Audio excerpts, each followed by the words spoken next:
সাথে আমি একটা কথা বলি। আমি যখন ছিলেন পাবনার, কুমিল্লার এক মা খুব ঠাকুরের খুব ভক্ত, খুব স্বাধীনতা। তিনি অনেকদিন ঠাকুরকে দেখেনি, খুব মনে বলল। তিনি হঠাৎ কুমিল্লা থেকে পাবনায় এলেন। এসে ঠাকুরের যদি এসেছিস তাহলে আমাকে একটু তামাক সাজিয়ে দেবে। তো তামাক সাজানো, ঠাকুর সন্তান তো, আমরা তো তার সন্তান, তাই ঠাকুর বুঝতে পারে ওখানে একটা কি বলতে চায়। ওরা তুই কি বলবি বল না। ওরা বলবো বল ঠাকুর, আমি এমন অভাগা যে আমার স্বামী ব্যাংক থেকে টাকা তুললো, সেই টাকা দিয়ে স্বামী সাহায্য করি।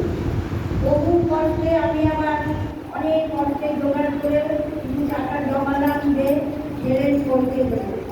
তার সেই দিন এমন ঝড় বৃষ্টি হলো যে আমার ছেলের ডাল ভাত খেতে একটা প্রাণ হয়ে গেল।